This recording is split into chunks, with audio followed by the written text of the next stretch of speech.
Class 11 भौतिक विज्ञान।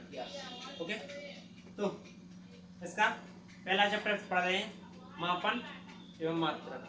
ठीक, तो पहला बिंदु क्या लिखा है, चलो मापन एवं मात्रक क्या कहता है, किसी भौतिक राशि को उसी प्रकार की ज्ञात मानक राशि से तुलना करना मापन कहलाता है। मतलब कि किसी भी भौतिक राशि को उसी मात्रक से, उसी राशि से क्या करना, तुलना करना मात्रक कहलाता है। ठीक, सॉरी मापन कहलाता है। जैसे मान लीजिए तुमने कोई पात्र लिया, इसको तुम्हें मापना है कितना है, वजन में कितना है, लीटर में कितना है। ठीक है, तो इसको मापने के लिए एक और तुम निश्चित आकार लोगे इसी का। ठीक, तो इन्हीं सेम प्रोसेस को क्या कहेंगे अपन, मापन कहेंगे। ठीक, नया समझ में। किसी भौतिक राशि को उसी प्रकार की ज्ञात मापन मानक राशि को तुलना, जैसे तुमने क्या किया, लोहा लिया। ठीक, हमने ये लोहा लिया और हमने सोचा कि ये क्या करना है, मापना है, पता करना है कितना वजन है। ठीक, तो अंतरराष्ट्रीय पद्धति द्वारा अपन पहले से तो ज्ञात है ही कि लोहा 1 किलो वजन कितना होता है। ठीक, तो अपने लोहा लाओ और उसी सेम आकार को लेके वजन ले लो। जैसे मान लीजिए जो है 1 किलो का वजन। ठीक, तो ये क्या है, 1 किलो को बांटे। ठीक, तो 1 किलो को बांटे, तो इसको क्या कर लिया मैंने कि इसके सामने रखा, इसकी तुलना की इससे। ठीक, तो इन दोनों की जो तुलना करने के बाद जो इक्वल आए, बराबर आएंगे, तो इसी राशि को मापन करना ही क्या कहलाता है, मापन कहलाता है। ठीक है, नया समझ, इसी राशि की तुलना ही क्या कहलाती है, मापन कहलाती है। और इसी को जो जिस राशि से अपन तौल रहे, माप रहे, उसको क्या कहते हैं, मात्रक कहते हैं। नया समझ में। जैसे जब किसी राशि को क्या किया, भौतिक राशि को अपन को ज्ञात करना है, जैसे उसका मापन ज्ञात करना है, तो किसी भी मात्रक वाली राशि से क्या करेंगे, उसकी तुलना करेंगे। मात्रक वाली राशि से तुलना करेंगे और तुलना करने के पश्चात जो बराबर आएंगे, जो कि इसी प्रक्रिया को क्या कहते हैं अपन, मापन कहते हैं। और जिस राशि से मापा जाता है उसे क्या कहते हैं, मात्रक कहते हैं। समझ में आया। और हर एक राशि की मात्रक अलग अलग होते हैं। जैसे किलोग्राम का अलग होता है, या ताप का केल्विन, मात्रक हर एक का अलग अलग होता है मापने का। जैसे लीटर, लंबाई का लंबाई का मीटर, इसके बाद ताप का केल्विन और समय का सेकंड, इस प्रकार से मात्रक होता है। ठीक है, तो समझो इसका सूत्र भी लगाओ कि भौतिक राशि का परिमाप बराबर क्या होता है, उनके पास संख्यात्मक मान गुणा में मात्रक। ठीक है, मतलब कितने वजन है और साथ में मात्रक कितना मापा गया है। ठीक है, अपन जैसे देखते हैं कि भौतिक राशि का परिमाप, मतलब कि वो कह रहे हैं कि संख्यात्मक मान वो, जैसे हमने कहा कि ये बोरी है, यहाँ जी क्या है, बोरी है। ठीक, इस बोरी को मैंने वजन करवाया। ठीक, तो वो वजन कराएगी, जैसे 50 किलो निकली, तो देखिए है संख्यात्मक मान। ठीक, और जो संख्यात्मक मान है इसी का क्या करना, मात्रक। किसके साथ अपन ने मात्रक किया है, अब तुम्हें जो कुप्पा लग रहा है तो लीटर में करो, और बोरी लग रही है तो केजी में करो। ठीक, तो संख्यात्मक मान साथ में मात्रक। मात्रक वो होता है जिस राशि से मापा गया है। ठीक है, तो 50 केजी, जो कि क्या कर रहा है, सूत्र कहलाएगा इसका। ठीक, नहीं आया समझ में, समझो। दूसरा टॉपिक क्या है, भौतिक राशि।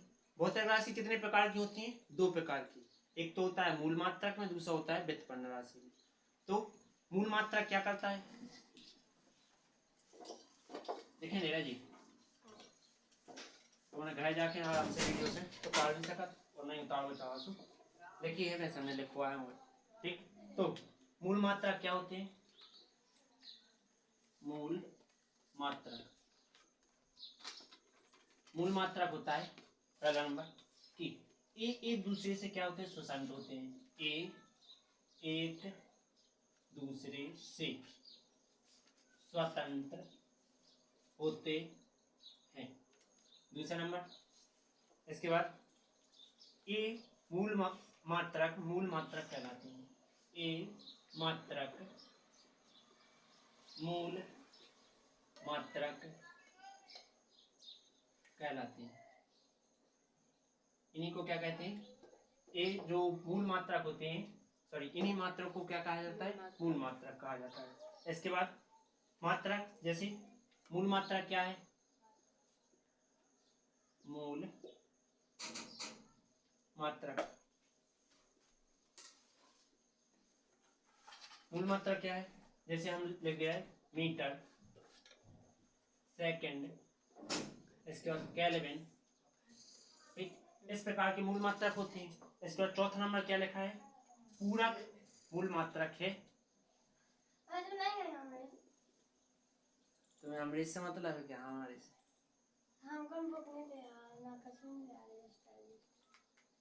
कवाड़न से फिर कर देना वो बुआ कहते बैठे थे कैसे चले याद ही नहीं कवाड़ी से फिर रही है। हाँ एक कबाजी पाला कर रहा है। कहाँ गेट हम खुले छोड़ लगाया, लगा दे यार। ये नहीं कर रहे हैं सब पागल हैं। आगे हम सब चलो व्युत्पन्न मात्रा तो चौथा नहीं है व्युत्पन्न।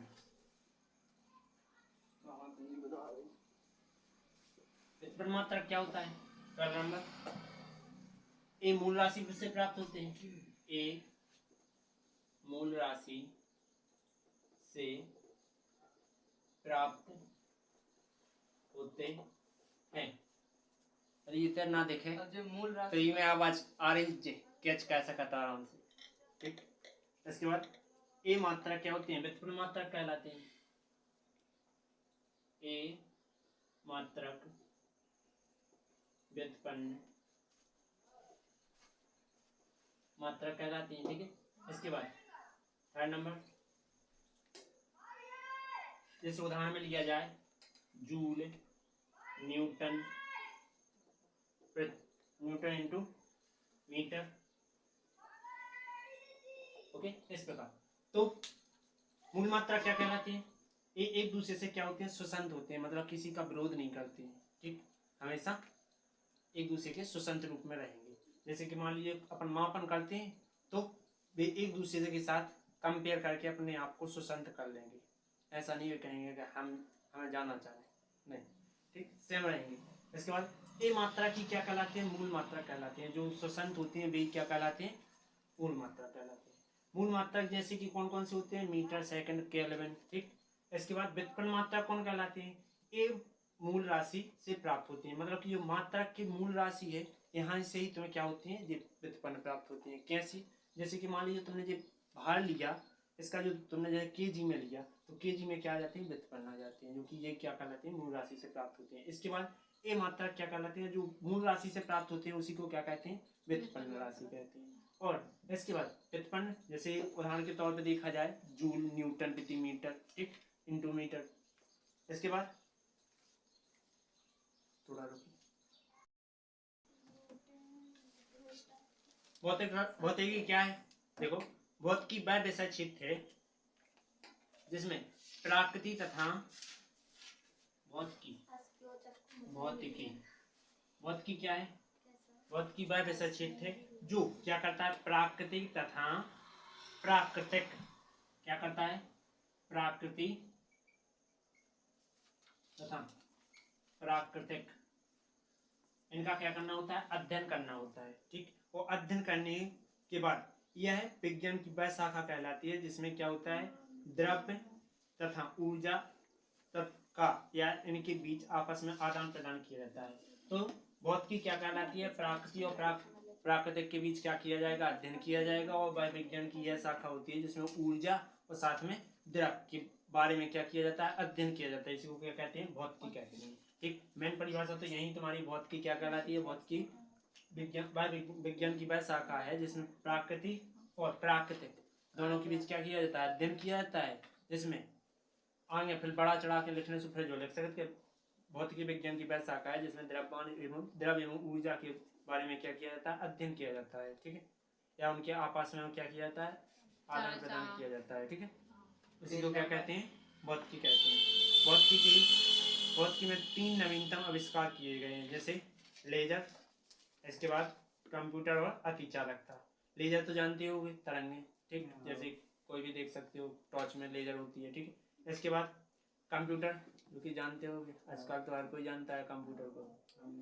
इसके बाद अतिचालकता, अतिचालकता जो धारा में बहती है, ठीक है। लाइट पकड़ लो से झटपटाते हैं। आगे भौतिक नियम के 2 गुण लिखो। तो भौतिक नियम के क्या से, पहला नंबर, भौतिक के मूल नियम साबित होते हैं। मतलब कि भौतिक के जो नियम होते हैं वो हमेशा क्या होते हैं, सही होते हैं। ऐसा नहीं कि पता चला कि 10 दिन बाद उन्हें रद्द कर हो जाए, खारिज कर हो जाते हैं, ऐसा कुछ नहीं, ठीक। भौतिक के जो नियम होते हैं वो कैसे होते हैं, सर्वत्र, ठीक है। इसके बाद भौतिक के नियम समय एवं स्थान के साथ परिवर्तन नहीं होते हैं। ऐसा नहीं कि पता चलो कि आगरा में कौन सा रूल चल रहा है, कौन सा चल रहा है, तो जो जरूरी नहीं है। भौतिकी में जो रूल है एक दफा बन गया वही हर जगह से परिवर्तन नहीं करो जा सकता, ठीक है। आगे अगला टॉपिक क्या है, ऐसे 2 नियम के नाम लिखो जो क्या होते हैं, सभी परिस्थितियों में लागू होते हैं। जैसे पहला नियम, ऊर्जा संरक्षण का नियम। मतलब कि ये बताना है कि जो चीज अपन कर ना सके, मतलब कि वो कभी नष्ट ही नहीं होती है, ठीक। ऊर्जा ना तो कभी नष्ट किया जा सकता है और ना ही कभी उत्पन्न किया जा सकता है, ऊर्जा संरक्षण का नियम कहलाता है, ठीक। इसके बाद न्यूटन का गुरुत्वाकर्षण नियम।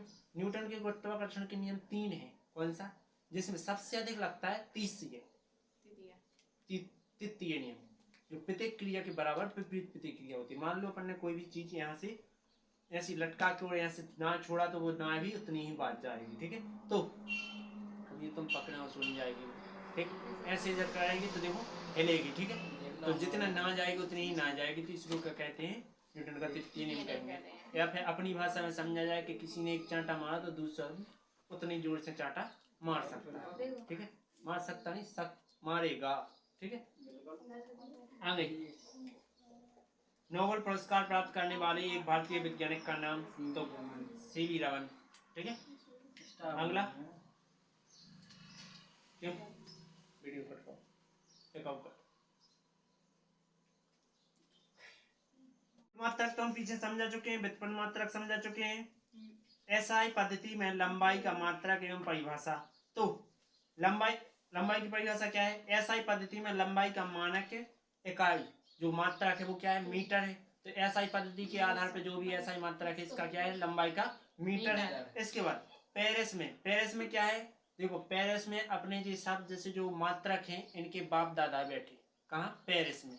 मतलब ऐसे कि पेरिस में जो व्यक्ति होते हैं, सॉरी पेरिस में जो जैसे मात्रक बने हुए हैं, जैसे लंबाई का मीटर बना है, द्रव्यमान का किलोग्राम बना है, समय का सेकंड बना है, ताप का केल्विन बना है, इसके बाद बल का न्यूटन बना है, ठीक है। तो सब कैसे कहाँ से बने हुए हैं, पेरिस से, ठीक। पेरिस में मतलब कि मात्रकों का क्या है, बाप दादा, ठीक है।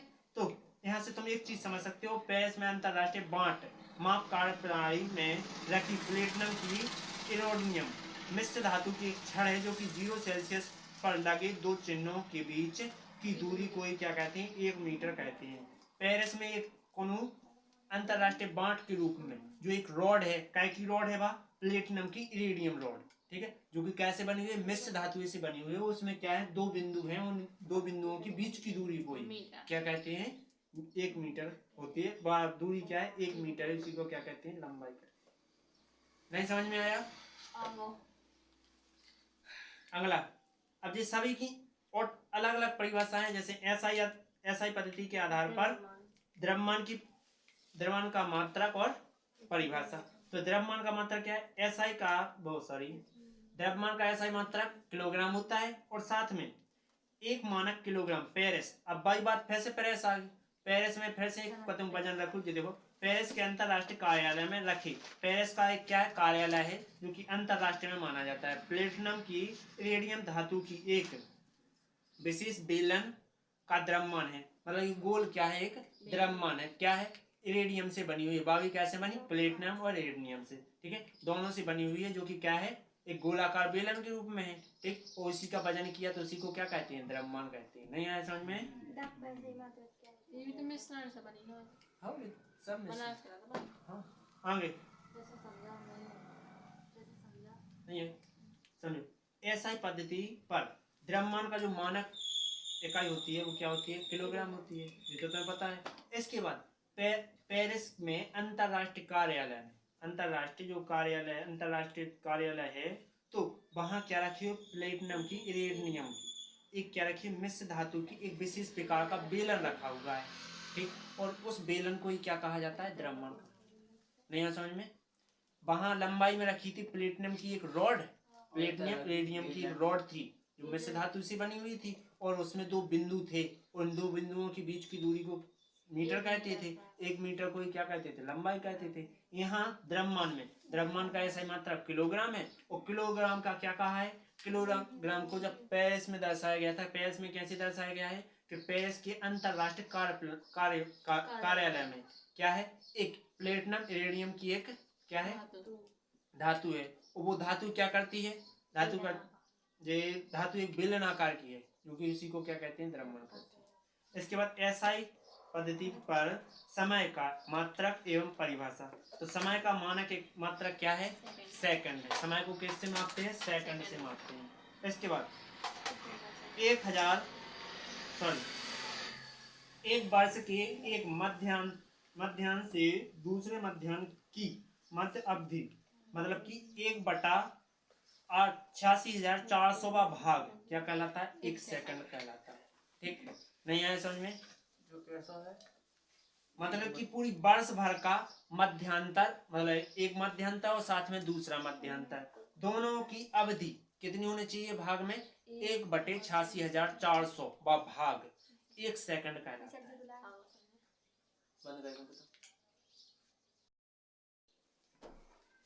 समय क्यों। इसके बाद ताप, एसआई पद्धति में ताप का मात्रा क्या होता है, तो ताप का मात्रा होता है केल्विन। इसके बाद वो क्या कह रहा है, इसकी परिभाषा दीजिए। तो शुद्ध जल को एक वायुमंडल दाब पर क्वथन या हिमांक के अंतर को 100वें भाग को ही क्या कहते हैं, 1 केल्विन कहा जाता है। सीधा सीधा परिभाषा है, रट्टा मार देना।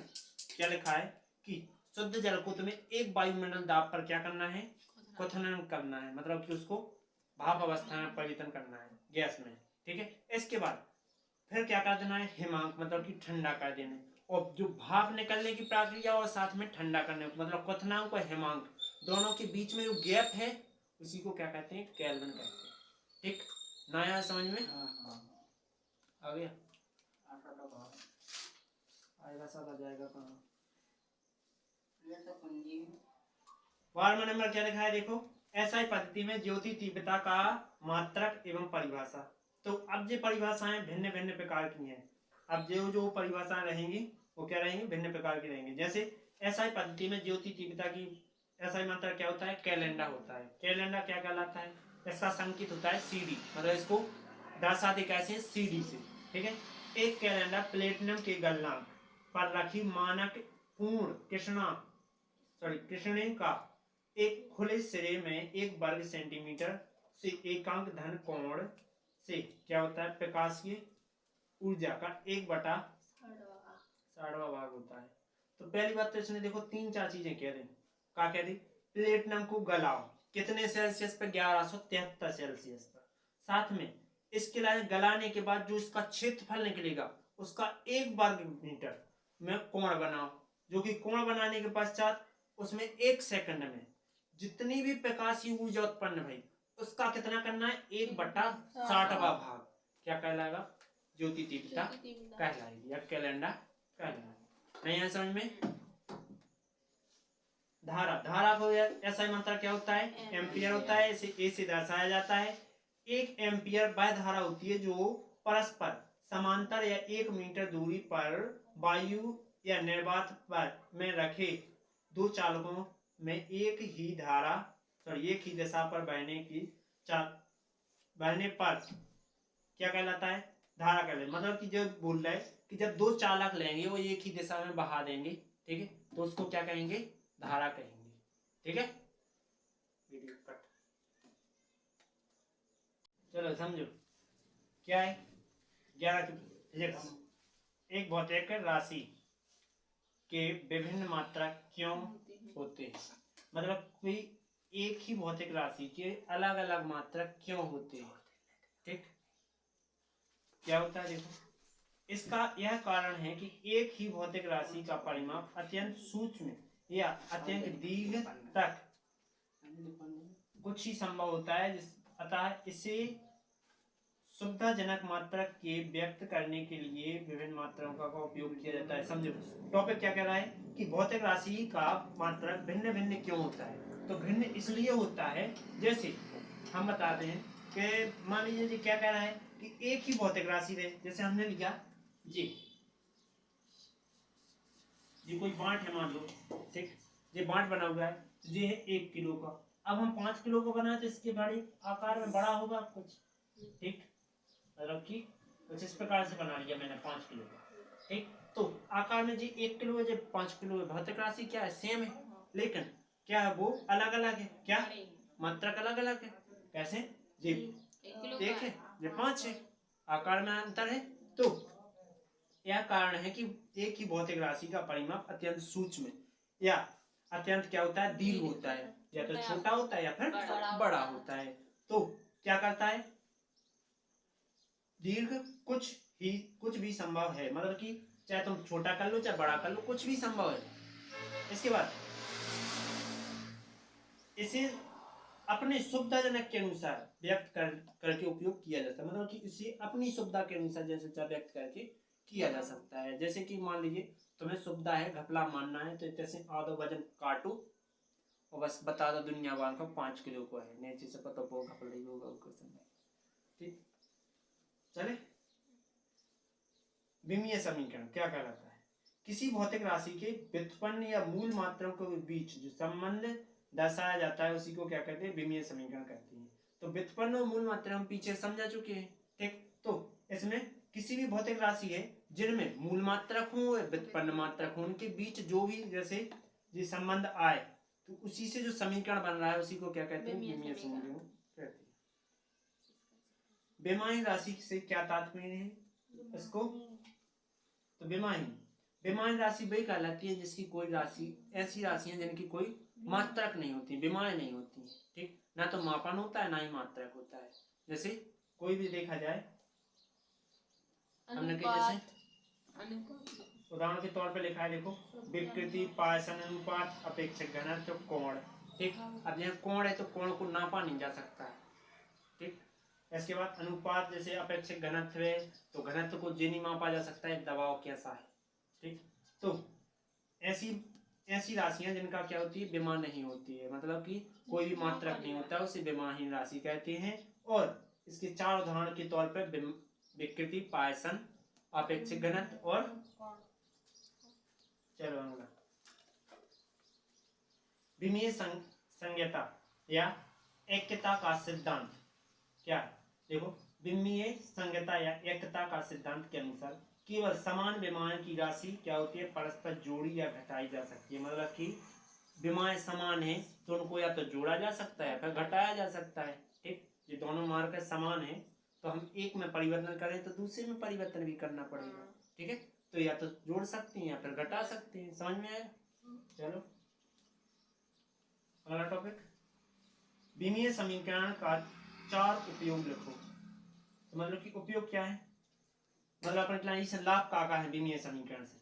तो विमीय समीकरण की अभी अपन ने परिभाषा पढ़ी थी कि जो व्युत्पन्न मात्रा को मूल मात्रा की जो बीच संबंध दर्शाया जाता है इसी को क्या कहा जाता है, विमीय समीकरण कहा जाता है। अब इससे लाभ क्या है जी बताओ। तो भौतिक राशि से क्या होता है, मात्रक ज्ञात होता है, मतलब विमीय समीकरण की सहायता से भौतिक राशि का मात्रक ज्ञात हो जाता है। मात्रकों को एक सिद्धांत से दूसरी पद्धति, मतलब एक पद्धति से दूसरी पद्धति में परिवर्तन किया जा सकता है। इसके बाद विमीय संतुलन करके समीकरण की सातत्यता की जांच की जा सकती है और इससे जो भी पता करो जा सकता है कि मापन जी बराबर है कि नहीं है, ठीक। इसके बाद विमीय संतुलन से विभिन्न भौतिक राशियों में संबंध स्थापित किया जा सकता है, मतलब कि इसमें संबंध भी बताया जा सकता है कि कौन किससे संबंध रख रहा है, मतलब कि ताप है तो केल्विन से संबंध रखता है, द्रव्यमान अधिक है तो किससे संबंध रख रहा है। ओके, तो आज के लिए इतना ही, आगे कल क्लास 11 भौतिक क्या है, विमीय समीकरण की सीमा है। तो इनकी सीमा क्या है, तो सूत्र को विमाहीन नियतांक का मान ज्ञात नहीं किया जा सकता है, मतलब जिस राशि का कोई मात्रक नहीं उसका क्या नहीं की जा सकती है, विमीय सूत्र ज्ञात नहीं किया जा सकता है। ठीक है, जी को कोनो मात्रक नहीं है, उसको विमीय सूत्र ज्ञात नहीं किया जा सकता। ठीक, जैसे मान लीजिए मात्रक रहेगा तभी तो अपन उसी को दर्शाएंगे हैं, और जिसका मात्रक ही नहीं रहेगा तो उसको किससे दर्शाएंगे। ठीक, तो मुन्ना लाल तिवारी में भी आएंगे नहीं, इसलिए विमीय सूत्र में नहीं आएंगे। इसके बाद किसी समीकरण या सूत्र को एक सी विमा की दो या दो से अधिक राशियों में आने पर उनमें अंतर नहीं हो सकता है। मतलब कि कोई भी समीकरण या सूत्र ले लो और उनमें राशि क्या होनी चाहिए, दो या दो से अधिक हैं। जैसे अपन ने देखी थी विकृति, कोण और एक और देखी थी, याद हो तो, अपेक्षित घनत्व। इनका क्या होता है, विमान एक होता है, मतलब कि विमीय सूत्र MLT सब पे 0। ठीक, जो होता है तो यदि किसी भी भूल वो समीकरण या सूत्र है तो उनमें जो राशियां वो विमाएं हैं वो क्या रहेंगी, दो या दो से अधिक रूप में आने पर उनमें कोई अंतर नहीं होगा। यदि सेम जितने चाहे आ जाए कोई फर्क नहीं पड़ने वाला। ठीक, जैसे ताप का व्यय है, मान लो केल्विन, मतलब कि ताप का व्यय है और समय का व्यय है, मतलब कि अब जैसे आवृत्ति का व्यय है और समय का भी व्यय है, तो तुम्हारा कोई अफेक्ट नहीं पड़ेगा। ठीक है, जैसे विकृति का और कोण का एक ही रहता है, तो जब विमीय सूत्र देखा जाए तो विकृति और कोण का दोनों का सेम रहता है, सेम होने के कारण इन पर विमाओं पर कोई फर्क नहीं पड़ेगा। ठीक, इसके बाद यदि कोई राशि मूल राशि जैसे MLT से अधिक राशियों में निर्भर करती है तो इसी विधि को समीकरण में स्थापित नहीं किया जा सकता है। मतलब कि यदि कोई राशि ऐसी है जो MLT के अलावा और भी शब्द देना चाहती है, ठीक, मतलब कि MLTA, MLTR कुछ भी देना चाहती है, तो उसमें इसी राशि वो विमीय सूत्र राशि में अपन व्यक्त नहीं करेंगे। ठीक है, व्यक्त करना है तो केवल MLT के पदों में ही व्यक्त कर पाएंगे, वरना व्यक्त नहीं करेंगे। इसके बाद चौथा नंबर, इस विधि में उन समीकरणों का विश्लेषण संभव नहीं है जिनमें क्या होता है, कॉस, साइन, लॉग, ये तीन चीजें हों तो उनमें क्या विमीय सूत्र नहीं लगता है, ना ही कॉस में लगता है, ना साइन, ना लॉग में। ठीक है, इनका विमीय सूत्र नहीं ज्ञात किए जा सकते हैं। ठीक है, आज के लिए इतना, अगली वीडियो कल आएगी।